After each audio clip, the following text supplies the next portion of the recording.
Okay, good evening, everybody, and welcome to the review for the exam tomorrow. I hope everyone is having a good evening so far. I know a bunch of you are at a game tonight, playing at a game, so good luck. I think it's the boys JV basketball. Good luck. But over the next hour or so, we are here to talk history. Yes, exciting stuff. So I hope everyone is geared up and ready to go.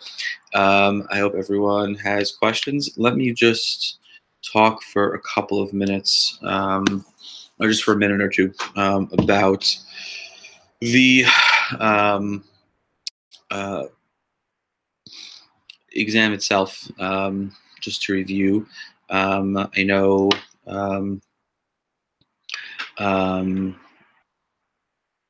You guys have the reading that's due. We're not going to talk about the reading tonight, but make sure to go through the reading to answer the question and to think about kinds of questions. Oh God. Hi, seniors. Seniors, I'm going to be very nice to you. I'm just going to ask you to leave. I'm going to ask the seniors to leave the chat. I want to keep it to the sophomores tonight. If you guys don't leave, I'm just going to have to block you guys on the chat. I don't want to, but I just think it's gonna have to be done. Okay, because I do want to see questions from sophomores and not from you guys. But anyway, so make sure to do the reading from the. Make sure to do the reading that you were given for the test, and the second part, short answer questions. The short answer questions are on the three topics that you are assigned: 19th century history, imperialism, and the lead up to World War I. They're pretty straightforward. They're not there to overly complicate things. They're not there to make it more difficult for you guys. So they're pretty straightforward. And I'm happy to take questions on these topics. Let me just say about the when I answer a question tonight, I am not gonna, if I see it being asked a bunch of times, I'm just not gonna answer it a bunch of times. I'm just gonna tell you to go back and rewatch the live stream from the beginning so that you can see the answers or hear the answers then. Okay. Let's see. So let's take some questions.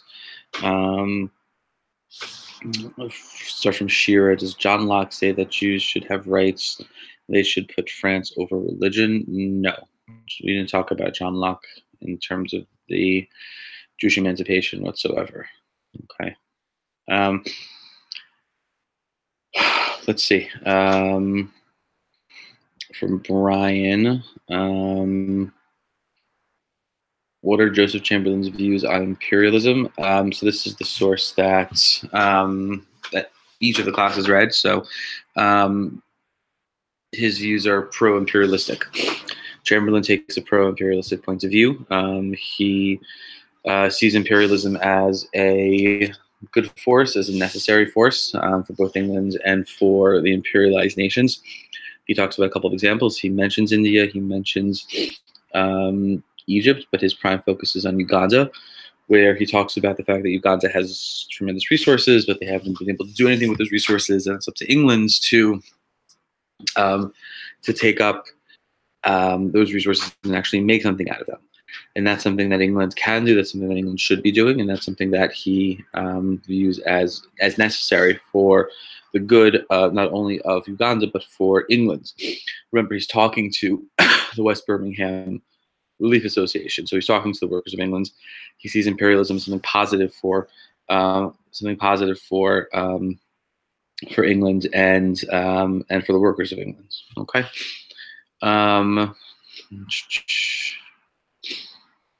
What do we know? What do we need to know about Gandhi? Carly asked. He led the Indian National Congress, started in 1915, and worked for Indian independence.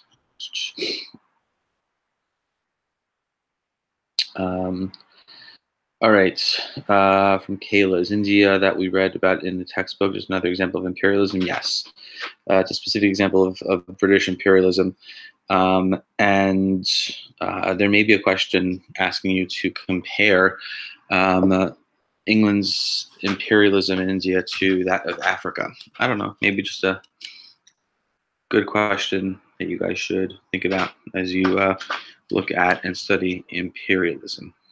Okay.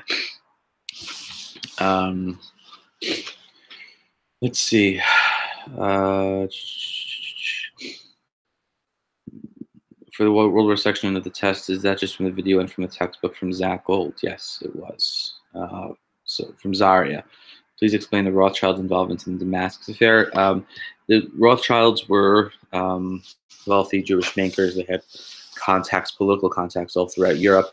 When the Jews in Damascus were accused of their crimes and held and imprisoned, the Rothschilds used their influence in both Austria and in England to convince governments to try to get involved and help those Jews. So that's where they get their involvement.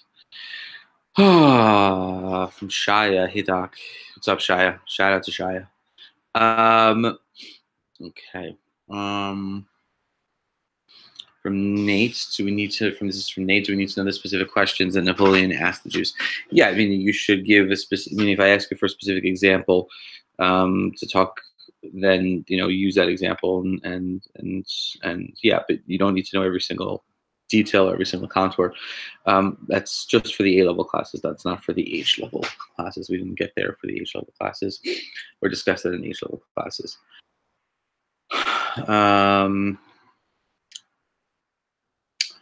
Let's see. Okay, more questions. Ali, this is a good question. Do we need to know the primary source that we did with our group for the anti-Semitism project? Yes, you do. So there probably will be a question on both the H and the A level tests, thinking about the primary sources that reflected on anti-Semitism as a result of Jewish emancipation.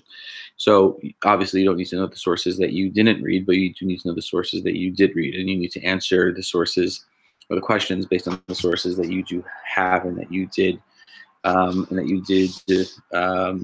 read about. So you do need to focus on that. Okay, good. Yes, this is a coffee night, guys. It's actually espresso.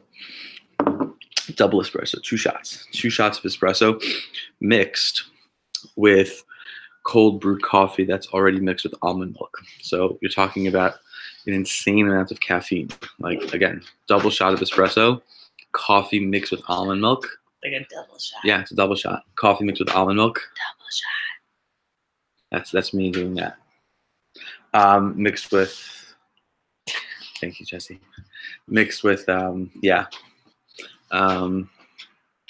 mixed with the espresso. So it's a lot of good stuff.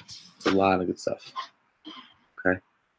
Eitan Bernath is eating pizza for dinner, and it's great. I'm surprised you're eating pizza because I thought you wouldn't be eating. Jessica just said that's what she wanted for dinner, but alas, she's already had chicken. So 6 hours is not real. And she has to wait 6 hours, and she ate only an hour ago. So it's gonna be rough. It's gonna be rough for her. Okay, more questions. Difference between old imperialism and new imperialism. Good question. This is from Jojo. Old imperialism. Ooh, I just got an email. Boys JV basketball Cougars take on. Wow, maybe we should put that on. Maybe I should do a live stream of the basketball that's being live streamed online. Wow, that's sort of meta. And then people at the game can watch me doing the live stream of the basketball game that they're watching. I'm just losing myself here. This is crazy stuff. Okay. So the question is old versus new imperialism. Old imperialism is very simply the imperialism. We said imperialism exists, or forms of imperialism exist way before the 19th century, specifically countries beginning to build trading posts and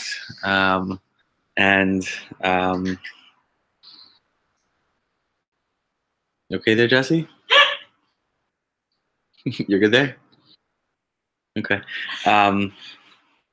Building trading posts and engaging in positive trade with the areas in which they were actually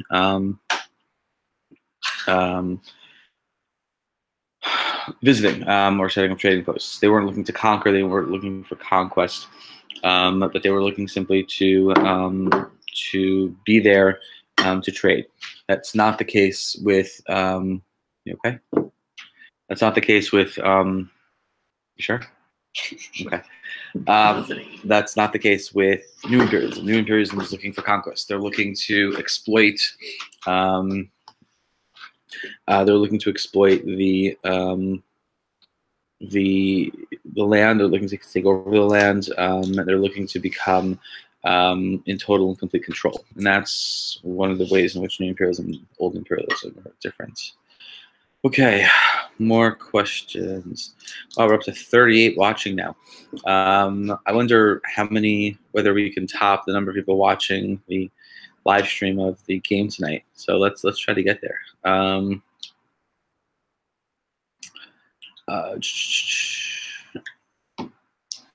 What year does France start to take over Italy? In the late 1790s, Jack. Okay. Canton from Nate. What do we need to know about Count Molay? That's just the one who, the individual who called the Jews to the assembly of notables to debate or to engage with the questions from Napoleon. More questions.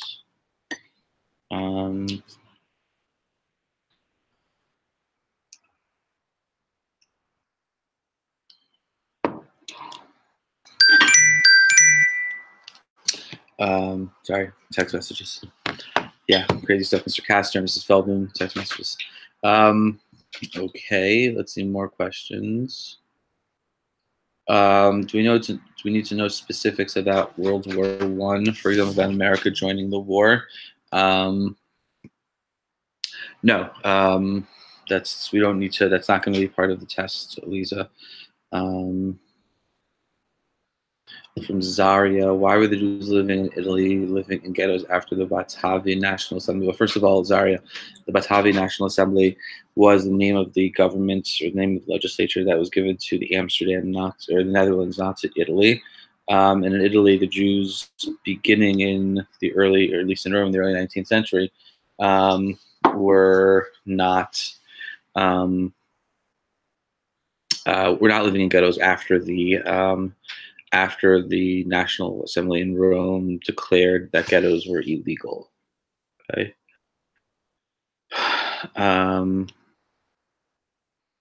Let's see. Shayna, what is the difference between English imperialism in Africa and India? That's a great question, Shayna, and I may just leave that question for the exam tomorrow. It's a great question. I said that earlier. Why is imperialism considered, this is from Mitch, social Darwinism, and that is in general or just in Africa? Again, the idea of social Darwinism is based on Darwin's idea of natural selection, that the fittest are going to rise and the best are going to rise up and take over the world, which is what imperialism really is. And that's the social Darwinism is the underlying aspect. That's because I am better, because I come from a better culture. I come from a more sustained culture. I come from a place that is cultured. I come from a place with a greater history. I come from a place that has complex technology, language. I am better than you, and therefore I can impart what I know and what I have onto you. That's what social Darwinism basically is, and that's what imperialists sought to accomplish. More questions. What are Joseph Chamberlain's views on imperialism? We talked about that already, so I'm not going to go do that. Sorry.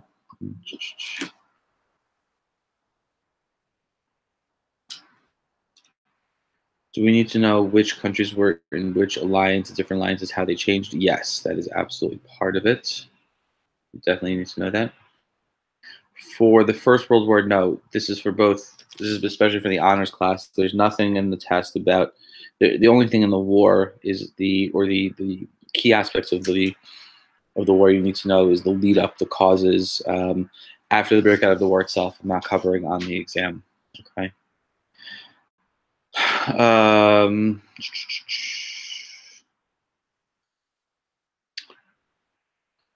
right, let's look at more questions here. Let me just check the old email to see if there are questions on the old email.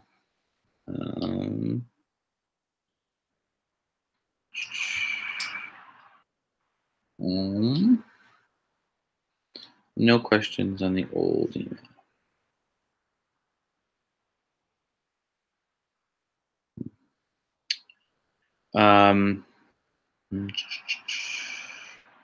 Let's see here. So we don't need to know the details of the alliances. No, you do need to know the alliances. You need to know everything about the alliances, everything about the alliances, everything about the causes of the war. You need to know everything about that. You need to know the war breaking out, but the war itself, the conflict itself, you don't need to. We're not going to include in this exam. Shiro, who declares war to who to help who for the start? Shiro, I don't know what that question means, and I don't know what you mean by the Civil War. There is no Civil War here. Let's see. Of what importance was the Suez? To which countries? The Suez Canal was important for really everybody. It was important for Egypt as a way of bringing itself into the modern world for collecting. They were going to collect fees and tolls on it. It showed that it was moving beyond the Ottoman Empire. It was a major player in the world economy. But it was also important because it was built by France. They had invested money in it. Like England, they invested money in. So it was, it was both England and France, and Egypt is important for Egypt. So it was important for all of them, yeah.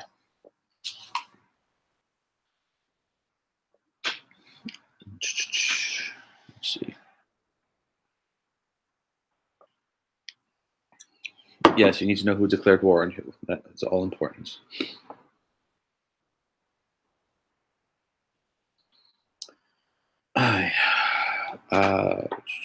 Let's look at more questions.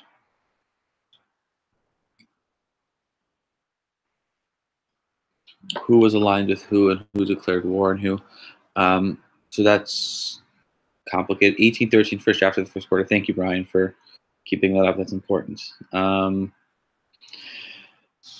So the alliances are complicated. The video, I believe, mentioned first the Triple Alliance. The Triple Alliance was made up of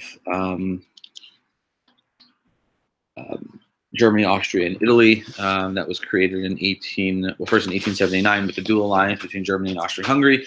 Then in 1881, Italy joins it. But to be sure, the Triple Alliance is actually preceded by what's called the Three Emperors League. The Three Emperors League brought together Germany, Austria, and Russia into an agreement with each other. But the alliance breaks down in 1879 and 1881. Again, the Triple Alliance is created. Now, Germany is looking to, in 1898, lets its treaty with Russia lapse. Russia wants to make an alliance for a number of reasons. One of the reasons is because the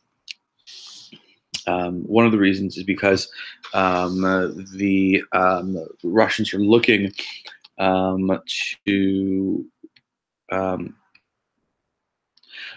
to gain investment from France for money, for investments. They want to modernize. They want to create railroads. They want to create infrastructure. They want to modernize.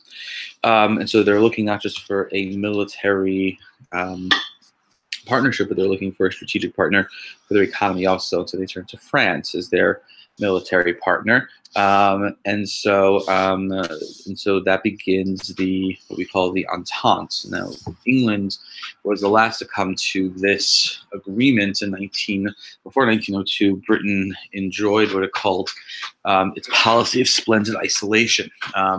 They did not think they needed an alliance with anybody. But in 1904, they begin to work closer with France, and in 1904 they enter the Entente with France, and then finally in 1907 they establish an entente with Russia also. So that sets out the agreement. Now, to be short, also Serbia also came under the alliance or the protection of Russia.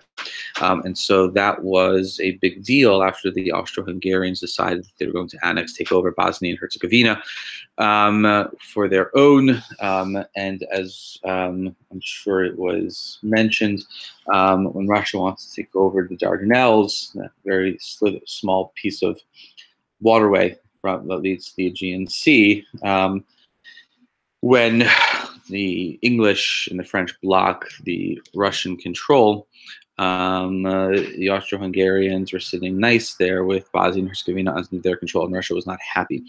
So, as you know, when on June 20th, 1914, when the Archduke Franz Ferdinand of the Austro-Hungarian Empire was visiting Sarajevo and is assassinated by a member of the Serbian terrorist group Black Hand, that puts not only the Austro-Hungarian Empire against Serbia, but eventually against Russia. And so once the Austro-Hungarian Empire makes the demands of Serbia, and Serbia did not listen to their demands, at that point it put Russia in direct confrontation with the Austro-Hungarians, and that's how the war breaks out. Okay. Should we know that the exact details of each country's Jewish emancipations? You should know what we talked about in class. So yes, that's blah blah blah. Let's see. Do we need to know the details about the Schleifenplan? No, you don't need to know the details about the Schleifenplan at this point. How did Italian unification affect Jewish emancipation? That's from Zach Gold's. After the unification process, which, as we've talked about before, included the more liberal and liberalizing features. It opened up the possibility of liberalizing the laws of citizenship also. Once Germany undergoes the process of engaging in liberalizing ideas of creating unified states, then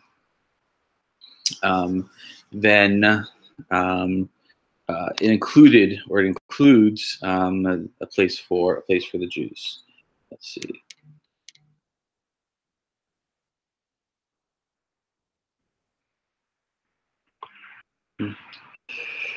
Okay, sorry, just a lot of stuff going on, guys. Jesse, you want to take over? Sure. Okay, great.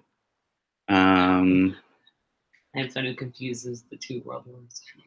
Yeah, that's a problem for this test. Okay. Again, I'm not going to answer questions if I already answered them on the live stream. You can go back and watch to find the answers. I'm not going to go over them now. Yes, you need to know the definition of imperialism. My definition of imperialism was very, very simply the policy of extending a nation's authority by territorial acquisition or by establishing political and economic hegemony. So either by territorial acquisition or economic and political hegemony. And no, I'm not going to explain what hegemony means again because we talked about it in each of our classes.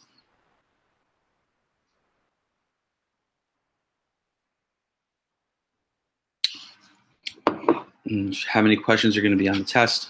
The first section is either 4 or 5, and then I think maybe you'll have a choice of 4 or 5 out of 8 or 9 in the second section, something like that. Yeah. Oh, I think you're answering 10 questions in total. I think in total, yeah.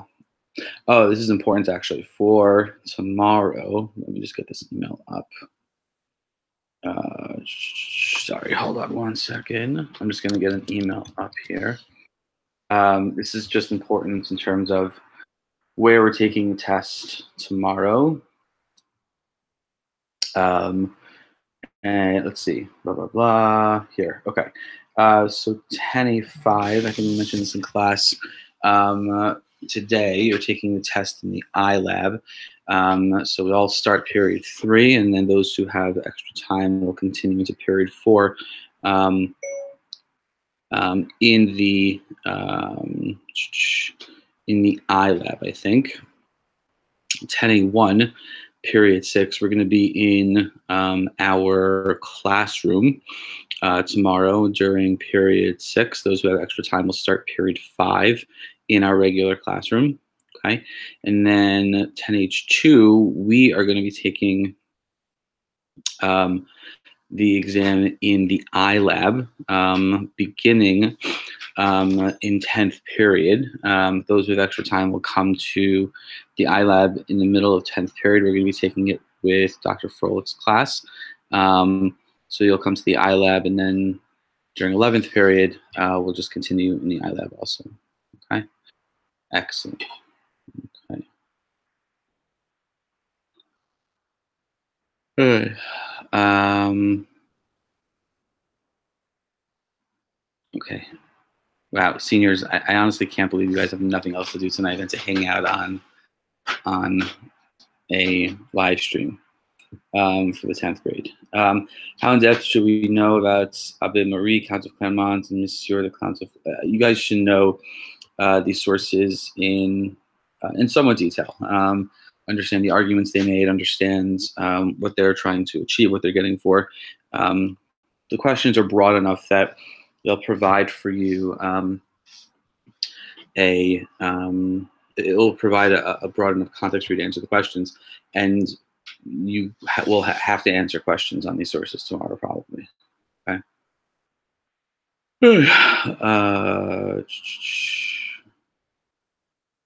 No, you don't, Mitch. You don't need to know the Industrial Revolution. It's not on this question. Okay. Yeah. Let's see.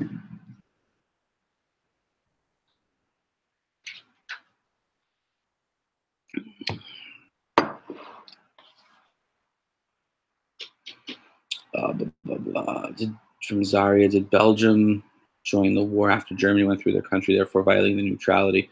Yes, Belgium was a neutral country. The reason why England and France declared war on Germany actually was because they were declared neutral, and because Germany was using put into place the Schlieffen Plan to conquer France, and everybody going through Belgium, and because they declared war on Belgium, France and England declared war on Germany. Yes. Okay. When are we getting our old tests? I didn't give you guys back the tests. Oh, that's strange. Okay. Let's see.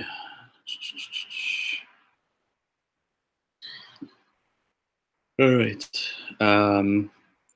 Morgan, when are the extra time periods? I just went over that. I'll go over it again at the end of the live stream. Okay. All right. Who are the Boers? The Boers were native to South Africa. Not native, excuse me. They come to South Africa. They're originally Dutch. They come to South Africa in the 17th century, originally to establish trading colonies. They then stay in South Africa, and they live in South Africa.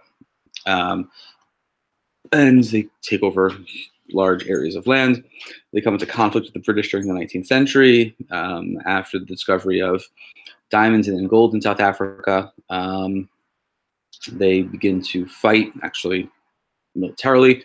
The 1880-1881 First Boer War doesn't really lead to anything, but the Second Boer War in the 1890s actually leads to a dramatic British victory and the conquest of the entirety of South Africa.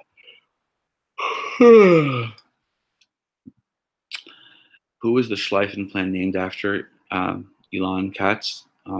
His name was Schleifen. Thank you. Can you explain the Sepoy Mutiny Rebellion? The Sepoys were Indians serving in the British East India Company's army, and they were upset for a number of reasons with the British East India Company, specifically because of the various legal advantages that the British East India Company had, because of the fact that there were some members of the British East India Company that tried to convert the Sepoys to Christianity, but the final the straw that broke the camel's back in the context of the Sepoys had to do with the weaponry that was being used, specifically the Enfield rifle, which required the soldier to bite the cartridge, hold the actual ball in his mouth, and the Sepoys believed that the cartridge was lubricated with animal fat, pork fat, or beef fat, which offended Muslims and Hindus, and as such, they refused to use the cartridges. The rebellion was put down quickly and swiftly and easily by the British East India Company, but nevertheless, the British government decides to take over India, to take it away from the British East India Company. And that begins what's called the British Raj. Okay, what idea of the European Enlightenment did Joseph II like to cause him to rule his kingdom based off of? So Caleb, Joseph is what we call an enlightened despot or an enlightened absolutist. He believes in the ideas of the Enlightenment, despite the fact that he is also an absolute monarch. He believes in broader education. He believes in the use of reason. He believes in what we can call some more liberal ideas, not necessarily when it comes to how government is run, but in terms of rights given to the people. And that's why Joseph II puts into place the Edict of Tolerance, because he does believe in giving people rights. He does believe in giving people all people rights, despite the fact that they are of a different religious persuasion. Okay. Okay, for Mitch, what was the purpose of the Alliance Israélite Universelle? So this was created largely as a result of anti-Semitism that Jews were facing during the course of the 19th century. And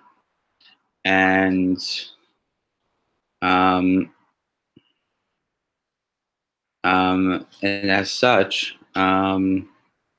this was created in part after the Damascus affair as a way of ensuring that Jews in the world, or throughout the world, would have a place to turn to when they face anti-Semitism. It was the first international organization that was created to try to combat Jewish anti-Semitism. It also worked over the course of its time to create Jewish emancipation.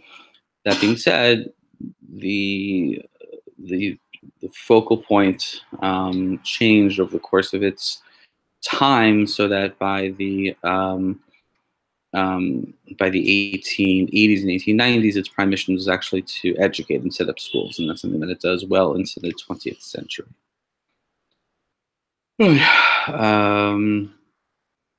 Let's see.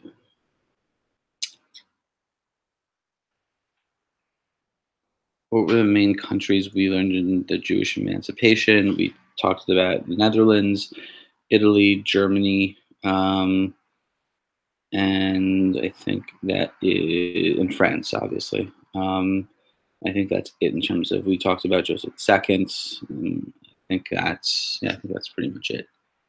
Okay, more questions here. Oh yeah. Are we going to have any sources on the test? Yeah, there may be a couple of questions that include excerpts from a primary source that we read in class. You're not going to have any new primary sources on the test that you haven't seen before in class. So that's clear and fair, I think. Okay. Good luck, everybody. You're going to rock it. That's from Jessica. Some of you will. Some of you may not. Hopefully you all will. Just being realistic. That's all. Coffee. You can do it. Again, espresso plus coffee and almond milk.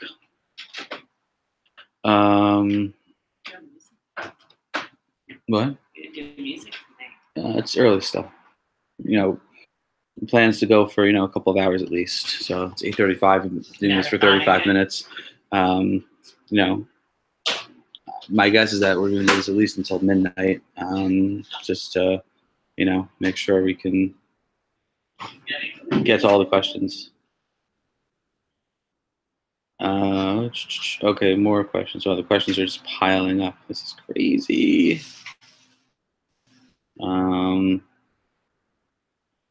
Okay, more questions.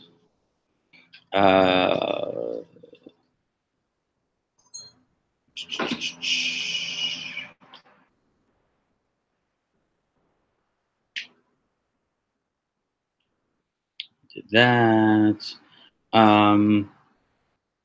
In terms of knowing, again, as I said on the review sheet, and as I said earlier, during the assignment, the anti-Semitism assignments, where you were given a specific individual to create an encyclopedia article based on their views of Jewish anti-Semitism, you need to know their views, less about them. You need to know about their perspectives and their views, not about the particular individuals.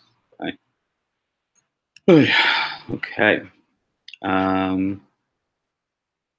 Wow. Rami, Rami, nice to see you. Welcome to the live stream. Though I assume Dr. Froelich is doing the live stream also. What do you have against socks? I don't have anything against socks. Socks are fine. I'm just not the biggest fan, that's all. From Zach, will we need to able to identify a primary source in the test, or will you let us know who is saying it? I'm not asking you on the test to identify specific primary sources. That's not the kinds of questions that I have. If I'm giving you a source to read on the test, I will include the name of the person who wrote the source, who composed the source. I'm not going to give you that kind of question, but you'll have to interpret the source probably and provide an analysis. Okay.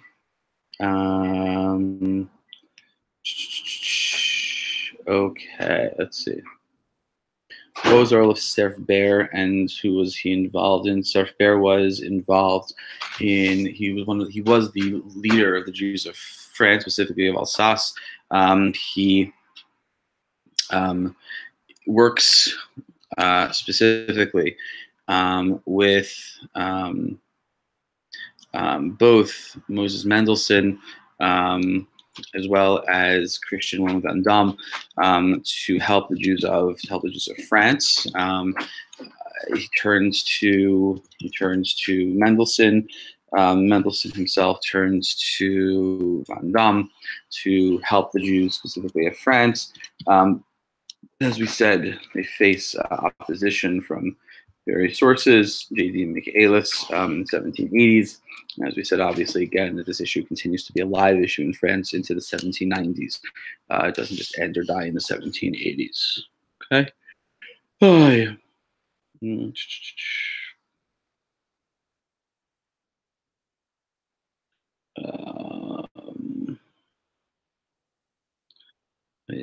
Okay, let's see.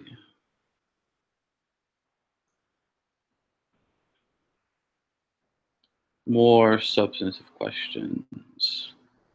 Wow, we're up to 40 watching on the live stream. We'll have to compare to see how many more or how many we have here compared to the basketball game. Maybe we maybe we'll have more here.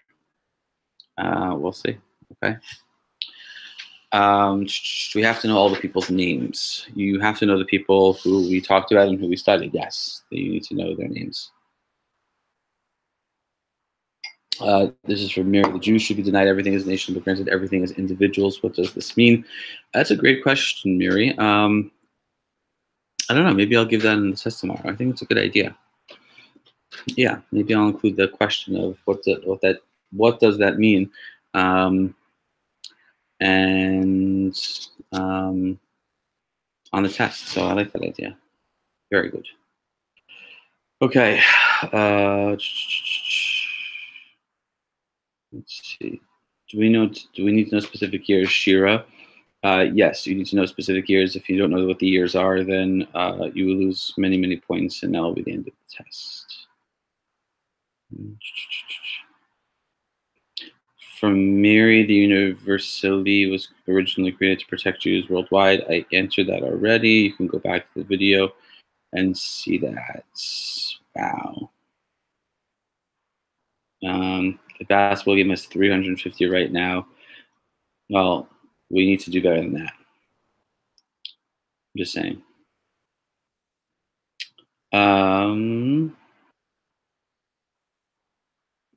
What happened in South Africa with the Dutch and the British? I went over that a little while ago with the Boers, so you can go back and look at the live stream.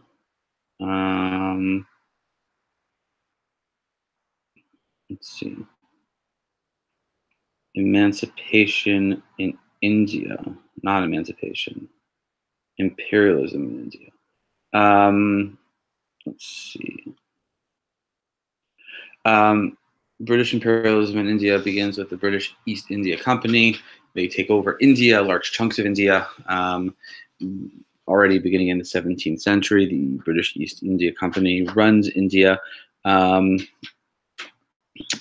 basically through its own private army, through its own private armed guards. And so they control India. They use the various resources in India. And again, we talked about the Sepoy Mutiny before, which is the point in time, 1857, 1858, in which the British government actually takes over. The British government itself takes over control of India. It's known as the Raj, and from that point until the 1940s, the British government asserts its complete control and power over India itself. As we said, the British take advantage of India. They take its resources. They take its various natural resources. India is not able to establish manufacturing on its own. They have to buy British products. There's a very, very small bureaucracy, governmental hierarchy established in India by the British, some 3,500 for a population of about 350 million. So India is dominated by a very small British, meaning white, workforce. We talked about the creation of the. In addition to this, we have the creation of the Indian National Congress in the 1880s as a way of providing an opportunity for Britain or for the Indians, the native Indians, and the British to find more common terms. But by 1900, the Indian National Congress is already becoming much more nationalistic, aiming for the creation of an independent India, which they do by the 1940s. Okay.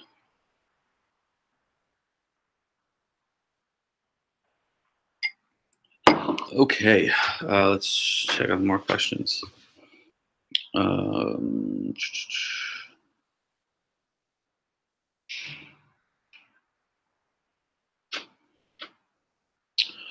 Yeah, you should probably stop commenting, as the machine is going to come and beat you up.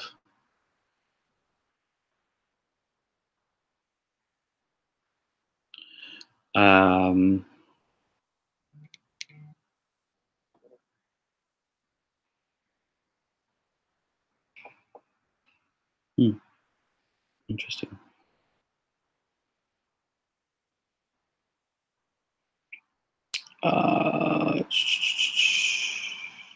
Should we know the order of places in which Jews got emancipation? Yes, you need to know every single date in every single place. Yes, you do. Okay. Rachel Howard Joseph, the second idea is from the Enlightenment, because he believes, I mean, we talked about this earlier, but he believes in the importance of giving citizens equal rights and equal protection, and providing rights and protection for all citizens, as opposed to just a portion of the citizenry. That being said,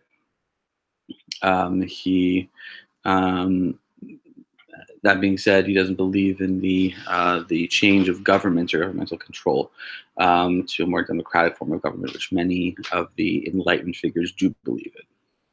Okay, Kayla, are you kidding? Yes, I'm kidding. I'm just saying. Okay. Andrew Dennis, what was Gabriel Princip's favorite color? That's a good question. Maybe I'll ask that as an extra credit question. I like that. It's good. All right.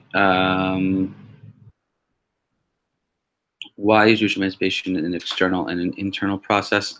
It's an external internal process, given that the Jews are being told externally what they can do and defined, or being defined as citizens or non-citizens by countries, and at the same time, they are trying to undergo the process of what it means to become a citizen in the countries in which they're living. And so, in the case of France, Jews have to adapt their points of view, their perspectives, their views of law and custom, as they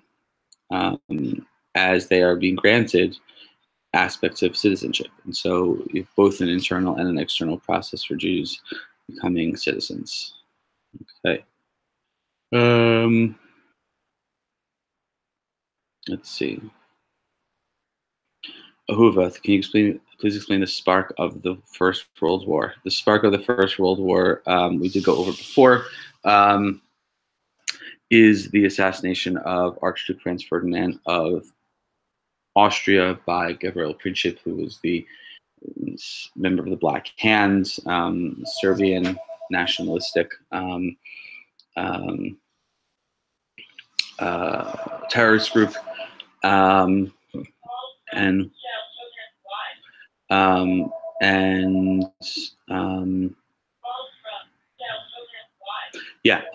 so, sorry, my home phone line is being rung.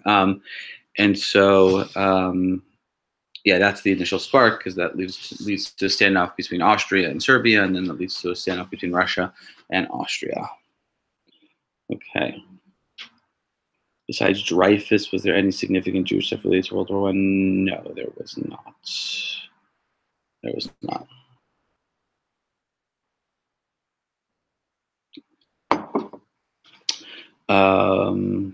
Let's see, more questions. Let's check the old email, see if there's anything there. Again, at the end of the stream, I'll just repeat again where the testing is for tomorrow. So yeah, and the various rooms that you guys are in, and when the extra time students have to begin. Okay. The age of industry is not on this test. No, it is not on this. It is not on our test. Okay. Okay. What was the conclusion of this is from Kayla, of the Jewish question debates? Oh, Kayla, do you mean in France?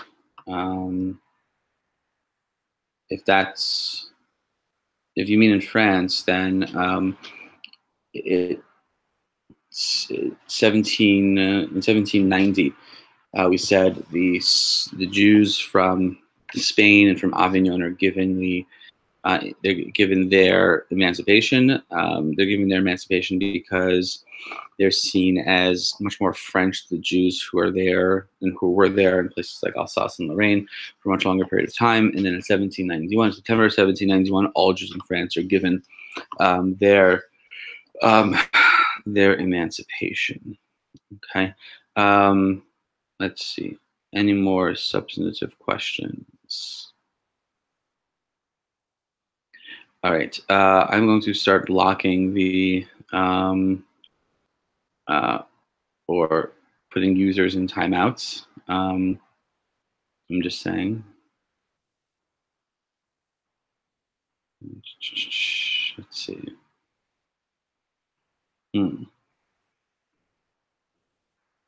Let's see. There we go.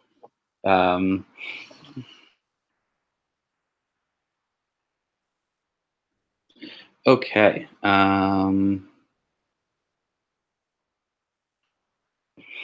Yeah, I just answered that question. Okay.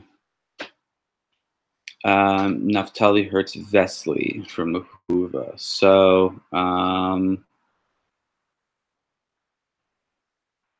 yeah, so Vesely, Naftali Hertz Vesely comes out in support of what Joseph II does in his Edicts of Tolerance. He writes in Divrei Shalom Be'emet that he issues a call to the Jews of Austria saying that they should comply with the Edict of Tolerance. He talks about education. He talks about the differences between what he called Torah Adam and human knowledge and the Torah and the law of God, meaning the Torah itself. Divine teachings are important. Jewish education has to be grounded in both general studies, as we said, and Judaic studies. But he also, this is where he's controversial, that Judaic studies is grounded in, has to be grounded in general studies, and if it's not, then it can become dangerous. Okay, and that was where he got to be controversial. There.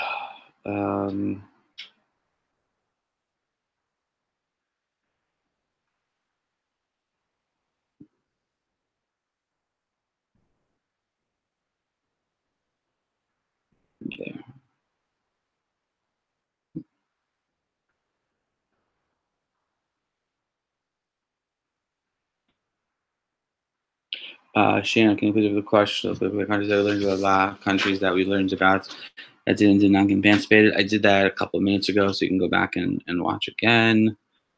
No, it's fun putting some of the seniors in timeouts. That's fun. I like that. I like that. It's fun to do.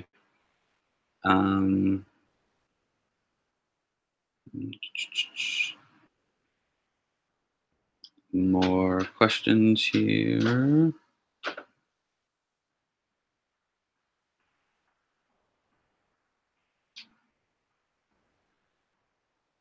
Yeah, Shane, I already went over it before, so I'm not going to go over it again, as I said earlier. What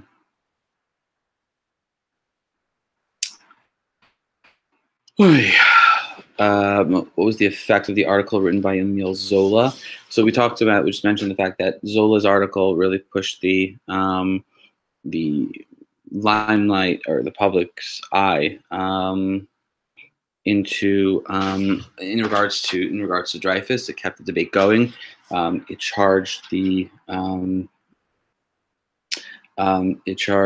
French government with concealing the truth,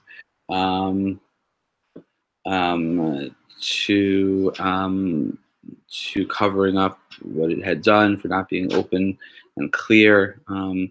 It was an accusation that the French government and the French army were basically being led down a clear anti-Semitic path, that they could not right the wrong, and that was what they were not attempting to accomplish. It brought public limelight to what the French government and the French army were doing, and so that's what the key aspect of the of the article. Okay.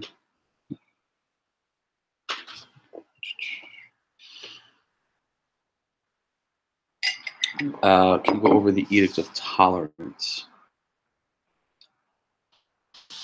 The Edict of Tolerance is simple from Joseph II. It does a couple of things. It guarantees various rights and obligations to the Jews, really to the non-Catholics living in this country. Jews were encouraged to set up businesses, large-scale businesses, factories, learn trades. They can become master craftsmen. Upper-class Jews were encouraged to integrate socially. But Jews were also very much encouraged to integrate into schools and to go to university. That was the key aspect.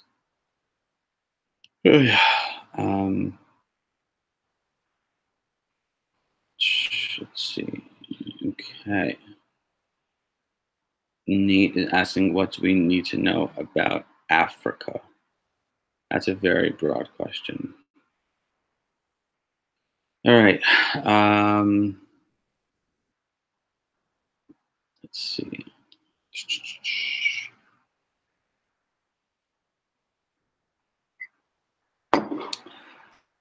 In terms of the... Should we know the primary sources we read for the biographies on anti-Semitism? You mean the encyclopedia articles? Yes, you need to know, again, as I said before, and please, again, in terms of a lot of questions I answered earlier in the live stream, you can go back and watch the live stream. Yes, you need to know the primary sources you read for the encyclopedia articles. Okay. Wow, I honestly can't believe how many seniors are watching. This is getting a little bit crazy. Okay.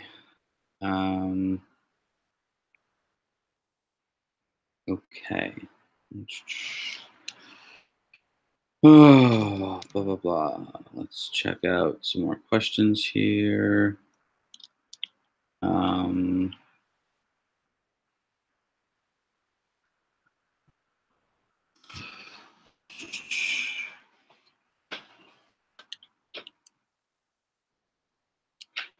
That's fine. All right, more questions. Oh my gosh. Okay. Sorry, I'm gonna have to put some more seniors into timeouts here. Sorry, guys. Let's see. Timeout. And timeout. Oy, sorry, guys.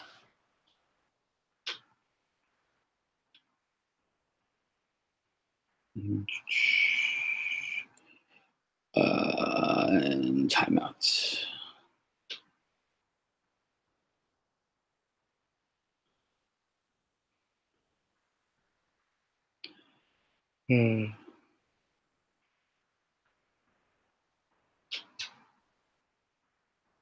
Timeouts here for all of the scenes. Fantastic.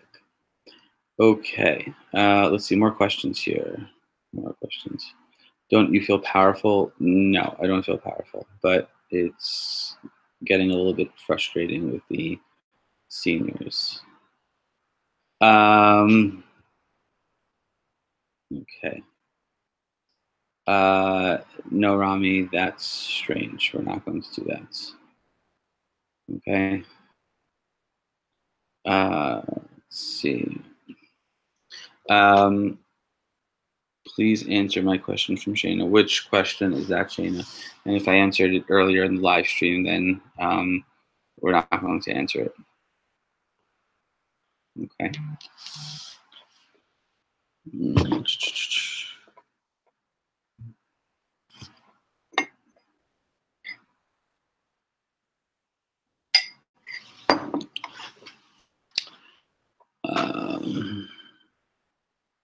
Let's see.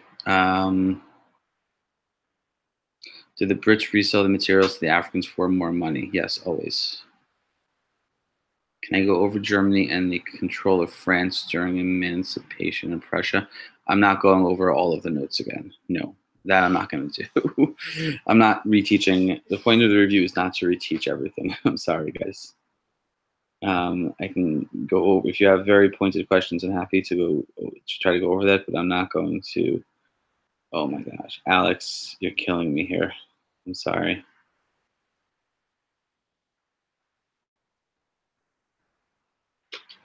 But you have to ask me more pointed questions.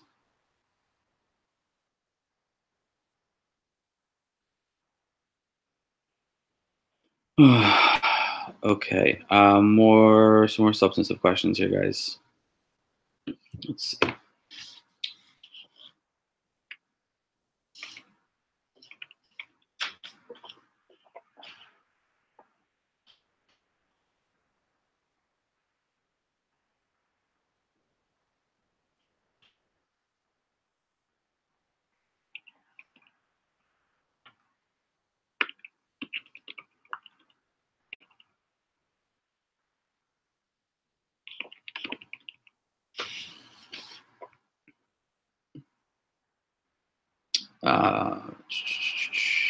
Let's see.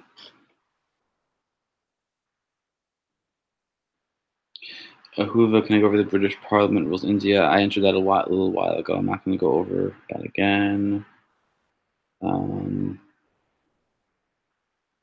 Comparison between India and South Africa. Yeah, Rachel, I said I'm not answering that question. That's something that I may ask on the test tomorrow, and that you can answer on your own or not.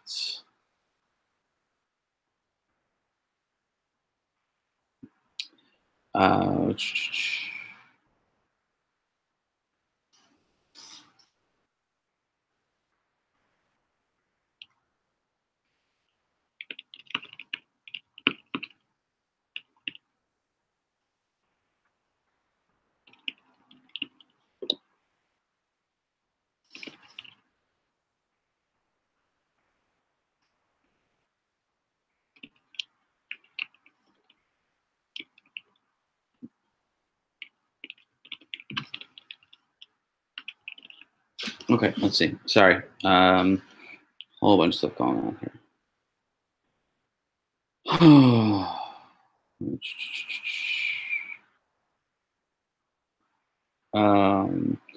Let's see. Why was the German Jews' emancipation significant? Having mentioned the reactions to specifically Germany's emancipation.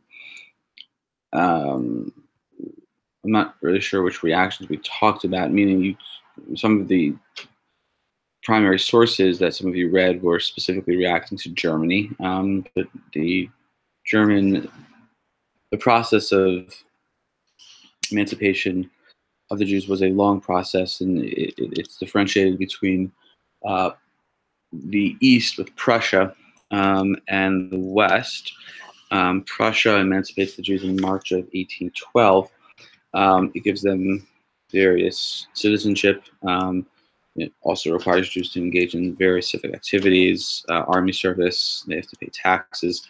The western part of Germany was conquered by France, so that under France, it automatically became, when France conquered it, automatically became, or the Jews there automatically became emancipated. But after the western part of Germany was, after France was forced to give it up, then the Jews were returned to their previous status.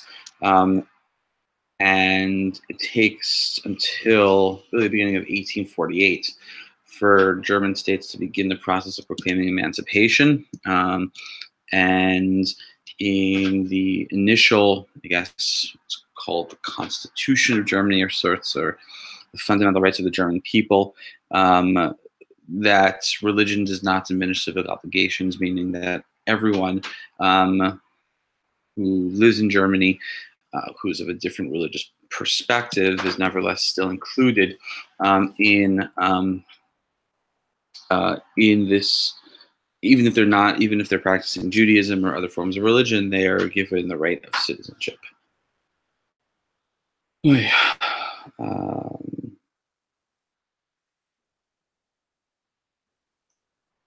we said reactions for this is from Kayla.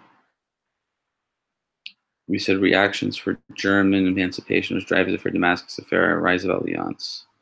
No, we didn't say. We said that was response to emancipation. We also said that was um,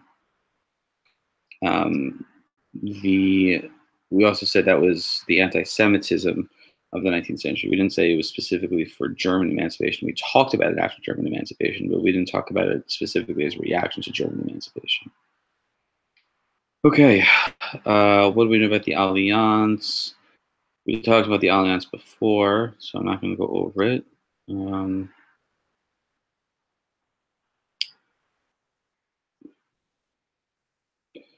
Mary, I'm not answering questions about the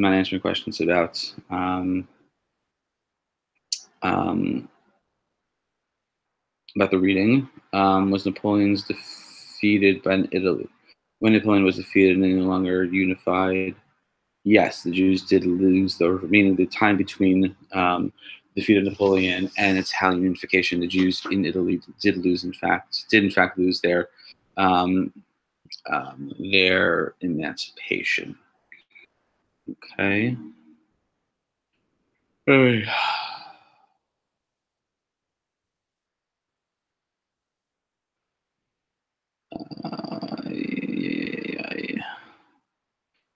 Let's see. Can I explain the Damascus affair? I explained the Damascus affair earlier on in the live stream. I'm not going to go over it again now.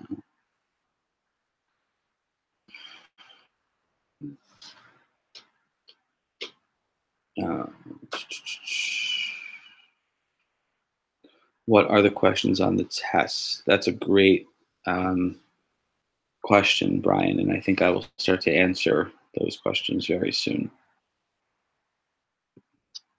Okay. All right, let's see. More substantive questions. We'll go on for another 10 minutes or so. All right.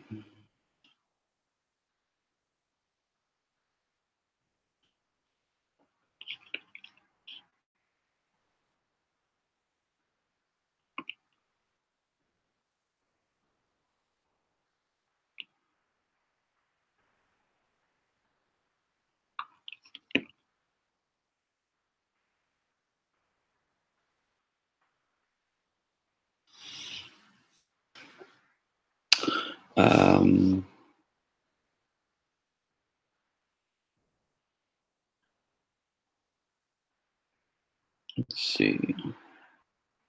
Are there specific sources to know about the encyclopedia? Just the sources that you were given. Okay.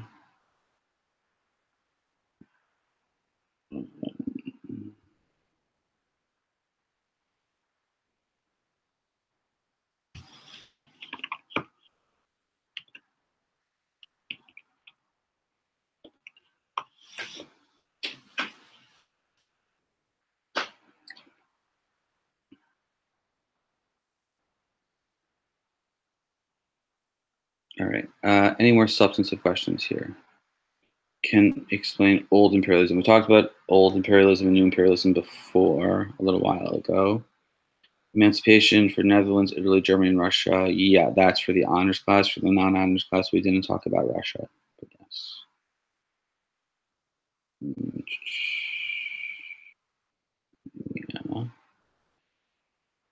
Yeah. Do we need to know about Bulgaria, the Ottoman Empire, and Japan joining World War I? No, it's not going to be part of this. Okay.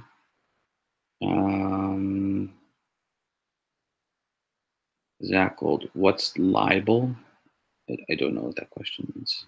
I don't know what the question means.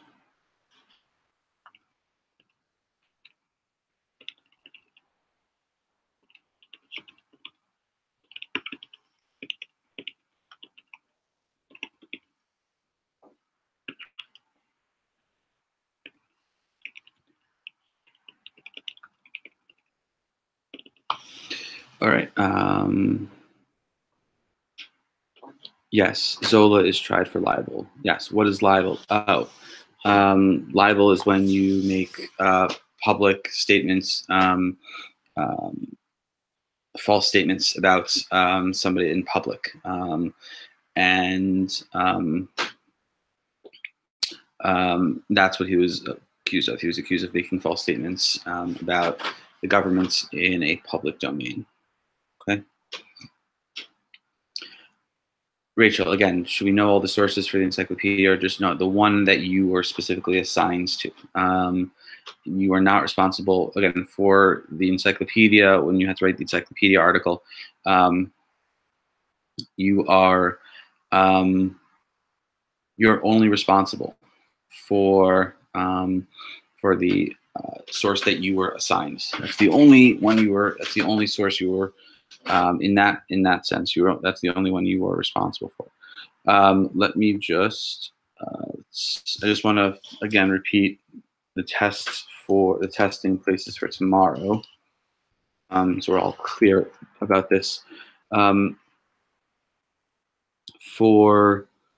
10A5, we're meeting in period 3 in the iLab. You will continue during period 4 for those who have extra time in the iLab. For 10A1, period 6, we're meeting in our regular classroom. For those who are in 10A1 who have extra time, we will start in the middle of period 5, again, in our classroom. And 10H2, tomorrow we will have the exam in the iLab during 11th period. For those who have extra time, we will start in the middle of 10th period in the iLab. Okay. So I hope that is clear for tomorrow. Okay.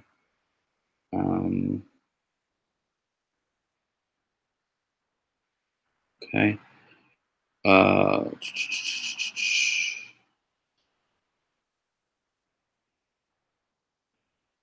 Let's see. Any last questions? Yes, you need to know about Surf Bear and JT Michaelis. We've already talked about that a while ago. What did we talk about with Russia and emancipation for the honors class? We just talked about some of the broad contours of Russia, mentioning that Jewish emancipation did not change. The Jews were not emancipated in Russia during the course of the 19th century. That unlike the West, which in some cases undergoes periods of liberalism, undergoes periods of nationalism underlined by liberalism. Russia, which does not undergo those kinds of developments, the Jews there are not emancipated. None of the various czars, whether we're talking about Catherine the Great, whether we're talking about Tsar Nicholas I, Alexander II, Alexander III, none of them allow for Jewish emancipation to actually take hold. Okay. All right. Let's see. Any other questions? If not, then I think we're done.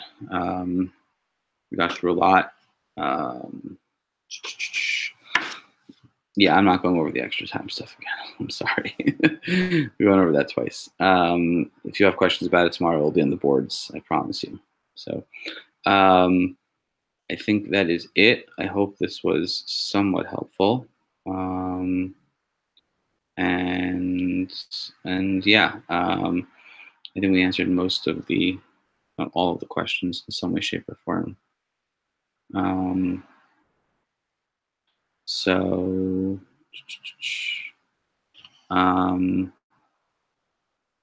yeah, I think that is it. I think you guys need to, again, study, but relax. It's not going to be too bad. It really isn't. I think it's very fair. All right. So everyone have a good night. Get some rest, guys. And I will see everyone tomorrow. Have a night, guys.